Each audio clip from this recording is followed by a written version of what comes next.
Hello, guys. How are y'all doing? This is Hotty Toddy News, episode 1. Welcome back, guys. We're so excited to get this kicked off. I'm here with Andy Hodges as well as Taylor Hodges, and we're going to be covering Ole Miss football. Ole Miss football is back around the corner, and we just started fall camp. We've got lots of questions, lots of hot takes. So we're excited to get rolling. Yeah, Yeah, we do Taylor. have one big question. What the hell's happened because nobody's getting to see it?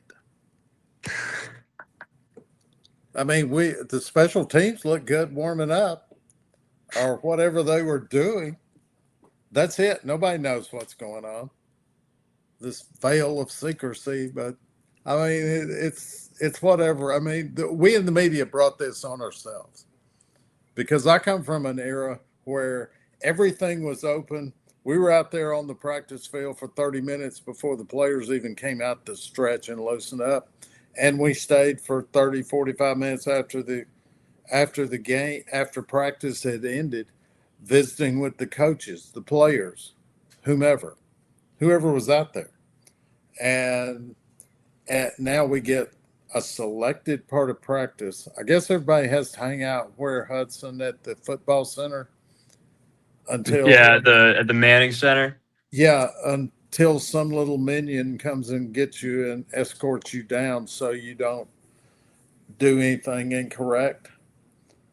But I mean that's the way it is, and this is because so many people in the media were reporting about things they should not be reporting about. I mean, they were talking about things that are not really news; they're gossip and social media posts. If you're trying to go viral on social media, that's what you post. So now it's created this situation where we're just guessing. Yeah. Well, we got some hot topics for y'all this week. We've got a lot of different questions that y'all have been asking, and we have the answers for it. So, yeah, let's go ahead and get us started into our first topic. Taylor, you want to throw that on there real Right. quick? Yeah. So here we go.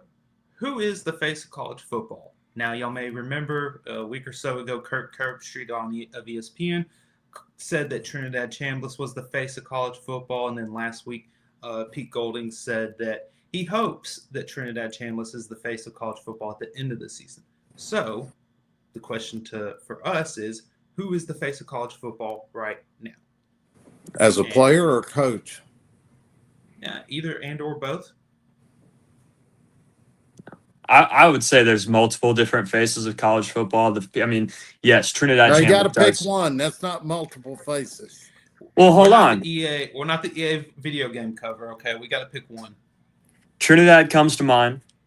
I mean, after last season, a very explosive offense that he was running, the amazing appearance that he made in the Sugar Bowl, watching him operate as a quarterback was amazing, right? But then you have to look outside of Ole Miss, and you have to look at guys like Jeremiah Smith. To me, I think Jeremiah Smith might be one of the greatest players that I've ever seen, and that's just that. He's an amazing wide receiver, and so you have to look in different directions. So there is multiple faces of college football. That's my answer. There is, and I think that's part of why EA goes with multiple athletes on its cover, and then they have the different editions with different people on those covers, and so on and so forth. But I like what you're saying. I agree with what you said about Trinidad. Like, he is an option for one of them. But if you really want to talk about who the face of college football is, you look for name recognition, brand recognition, and a lot of talent. And to me, there's really only one person that fits that bill, and it's Arch Manning at Texas. Now, he hasn't lived up to his hype. That the 5-star recruit and preseason Heisman favorites, but he looked good coming on at the end of last season. So combine that with it, his last name Manning, who I don't know if y'all just saw the news, but they're building an Archie Manning statue at Ole Miss. That'll be Don't coming have out. one. They don't have one That, already.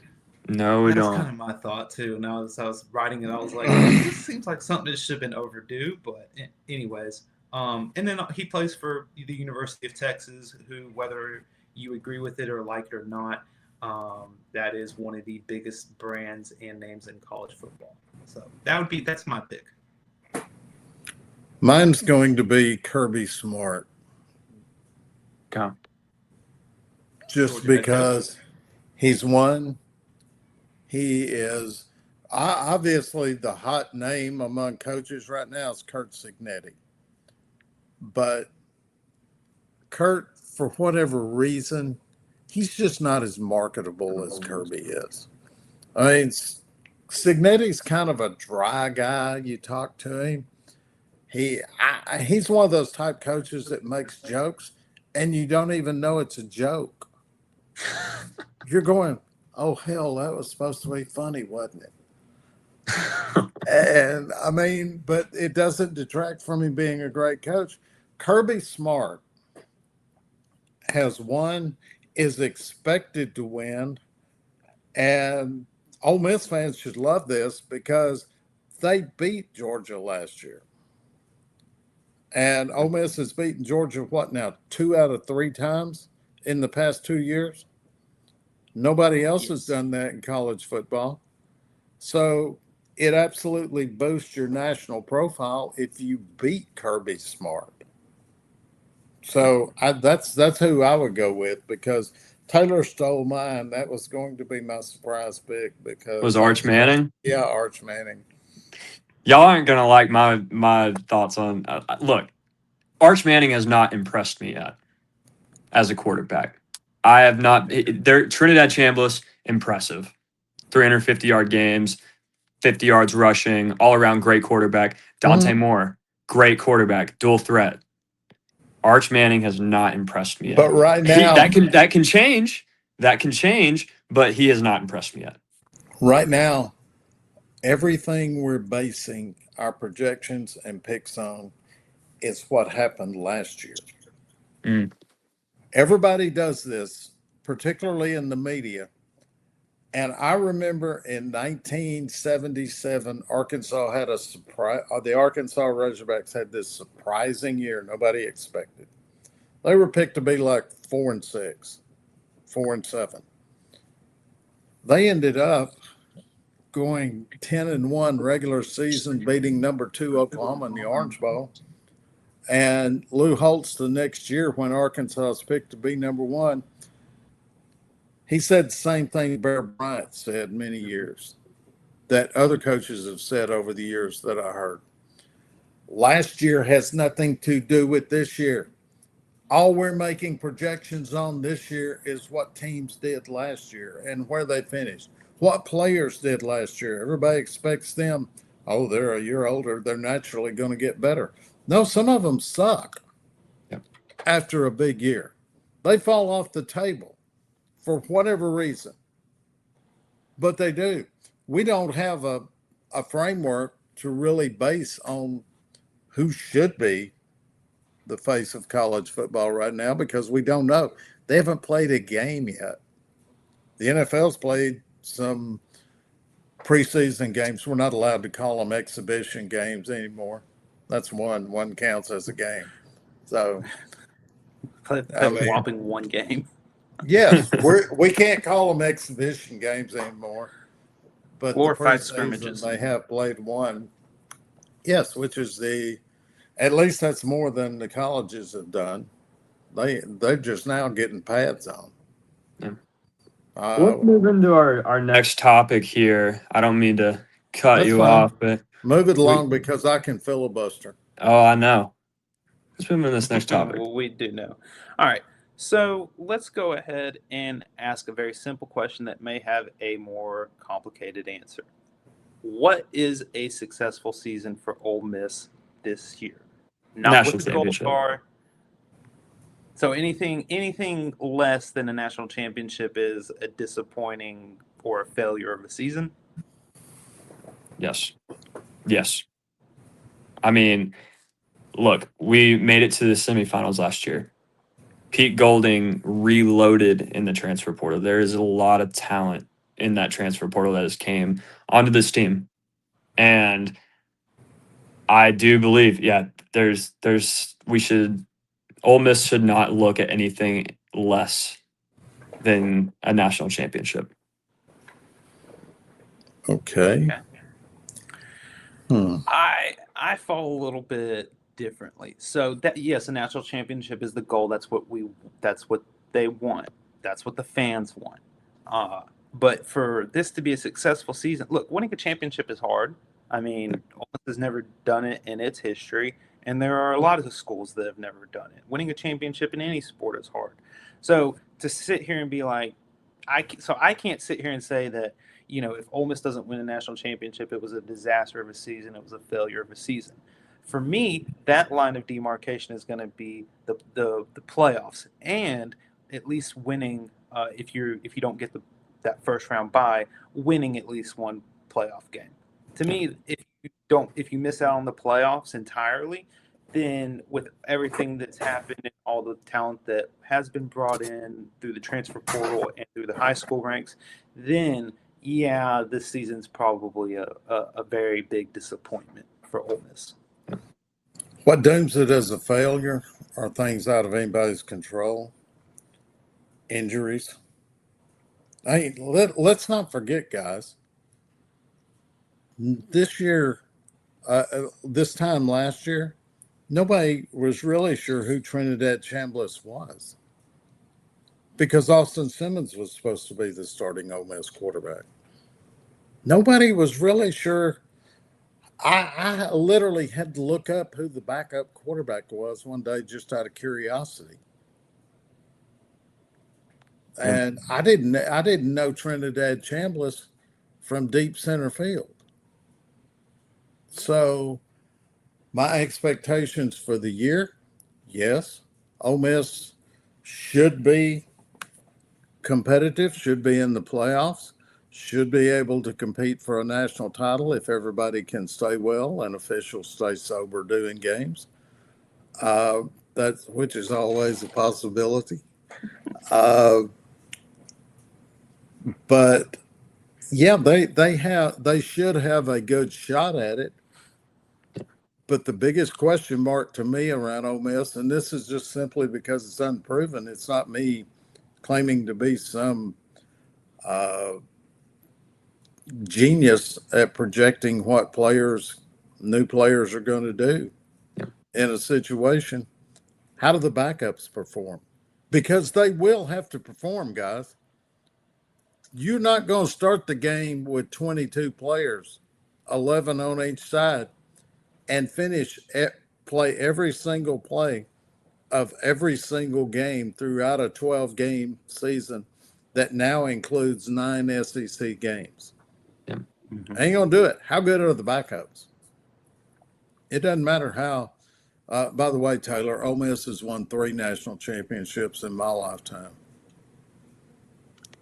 I meant playoff national championships. Modern college football era. Modern college football era. Not the era where we're always going to throw the modern era thing in there. Okay. It's a different game now. I mean, they used to just be like, "Oh yeah, you win the national championship." That is true. You had to be a lot tougher back in my day. Oh my gosh.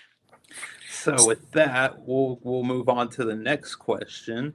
Now, we'll try and keep this one maybe a little brief, or maybe we can all just add an answer here.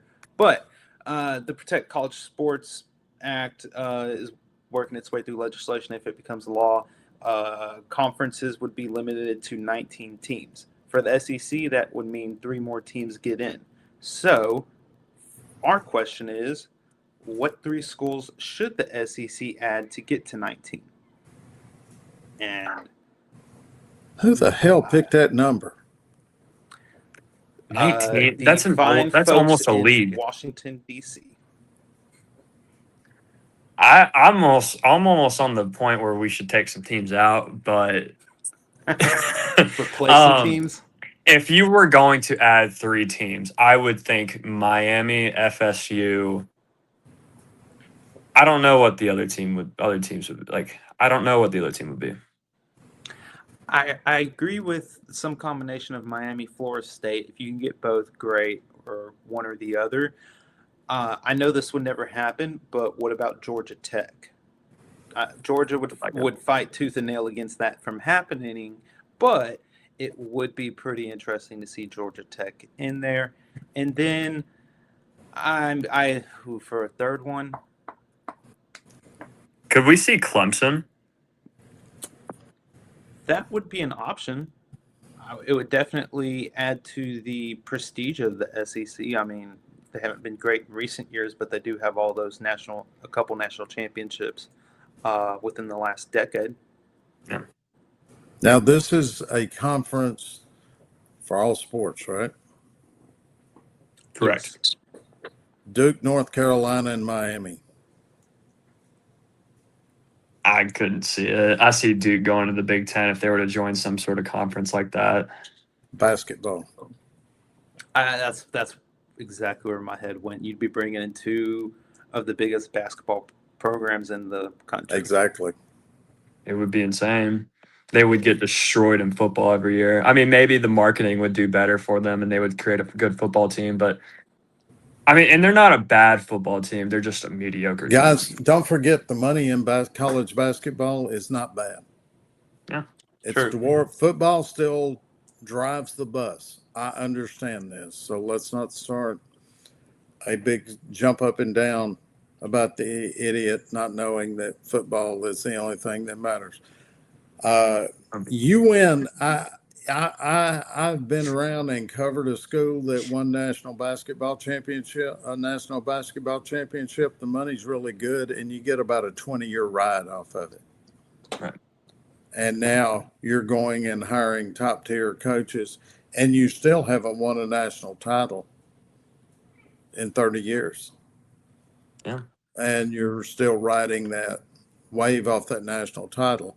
Plus the money from the NCAA tournament, and no telling what the rights fee that's going to come out of any new media deal that's brokered would be for an NCAA basketball championship, March Madness, the basketball deal, because they get a ton of viewership numbers now. It's staggering and off the charts. I'm just too lazy to do the math on all that stuff. There's too many games to figure out. Mm-hmm. But it's not going to probably overtake football and TV viewership number. And that's the only thing that matters now, guys. People would still get hung up in this stuff that was important 25, 30 years ago. It's not. How many eyeballs watch you on TV? Because they do not care about the average person buying a ticket. They care about luxury suites, donor boxes, whatever they call those now at each individual school, and the check for television dollars. Yeah. Streaming and that stuff. They still have to resolve all that. Who's got the rights? How's the money going to flow from that? That's what they care about now. That's the big deal. And I've heard this from finance people at 5 Power 4 colleges, 3 of them in the SEC. That's what they have told me. It's not Andy sitting here doing it with his phone on the calculator and stuff, This is what people that manage that money have told me. That's the important thing. 100%. Okay. Well, let's move into this next topic. What you got for us? Final question of the day, folks. So, which former Ole Miss player would command the biggest NIL deal in today's market? Now, I don't want to go first because I want somebody to give the easy answer so I can give my different answer.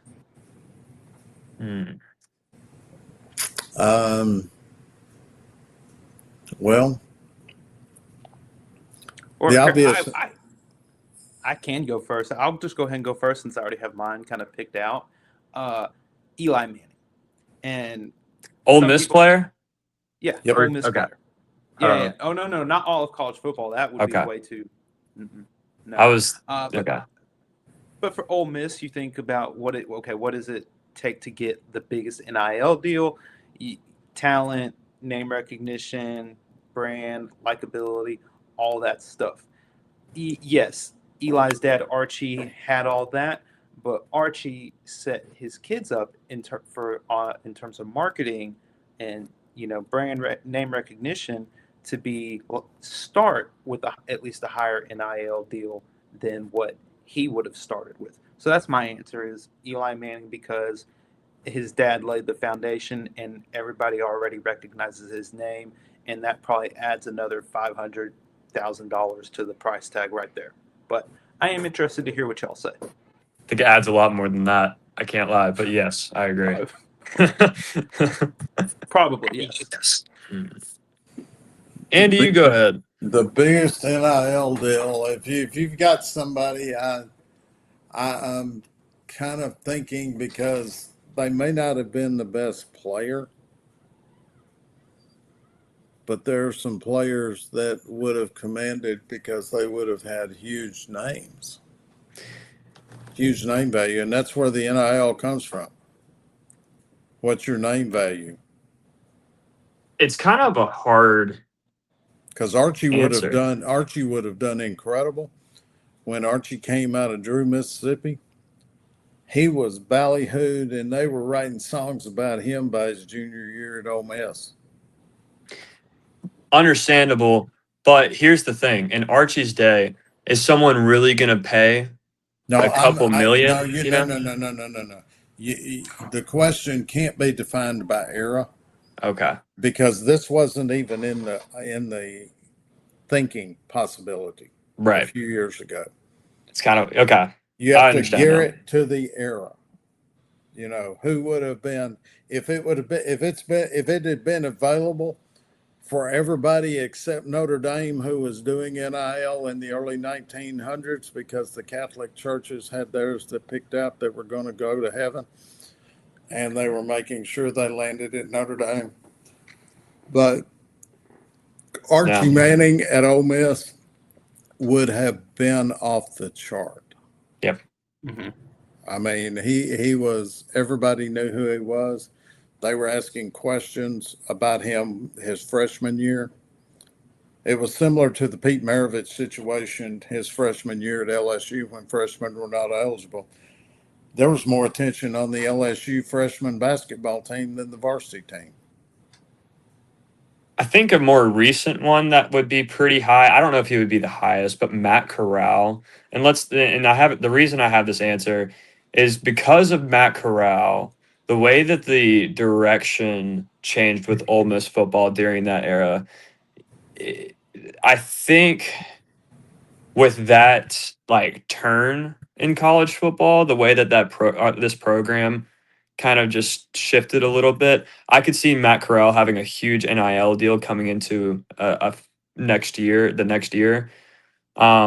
It's just kind of a hard question, there's a lot of different players that are around the same. I mean, you could throw in Deuce McAllister in there, saying he could have a really high NIL value. Patrick Willis. Yeah. Yeah, I mean, and since I'm the old man representative here, you could go back to Jay Gibbs' days, going back to the 50s. He was $100 to Hudson if he knows exactly who. I have no idea who that is. I have to pretend like I do, but I have no idea who that is. I'm not even gonna pretend. I'll flat out say once we're done with this, I gotta go to Google and learn who that is. Well, he played football and baseball at Ole Miss. Was a great football player. Got a lot of publicity. He had really good name recognition. Later played professional baseball, and I'm not as 100% on this, but I think for the Yankees. And because my good friend Steve Vassallo used to talk about the Yankees. He was a big guy. Lives in Oxford now, so if he's watching this, but I think Jay Gibbs played for the Yankees. I'm not sure. Jay Gibbs, and then he coached the Rebels baseball program before Bianco, and won games with Ole Miss baseball. So Jay Gibbs had a high visibility for the 50s, as high as you could get it, I guess. Gotcha. All right. Well, guys, from that day. Let's wrap this up. Guys, we're less than 30 days away from kickoff in Nashville. You didn't count that down? I didn't count it down, but we're less than 30. And we are super excited to go and cover. We're going to be bringing you all the Hotty Toddy news that we can possibly bring to y'all. We're going to be covering the game. We're going to be giving y'all different coverage over practices leading up to Nashville. But until then, we're excited, and we're going to see y'all later. All right. See Thanks, you, guys. bye. Have a good one.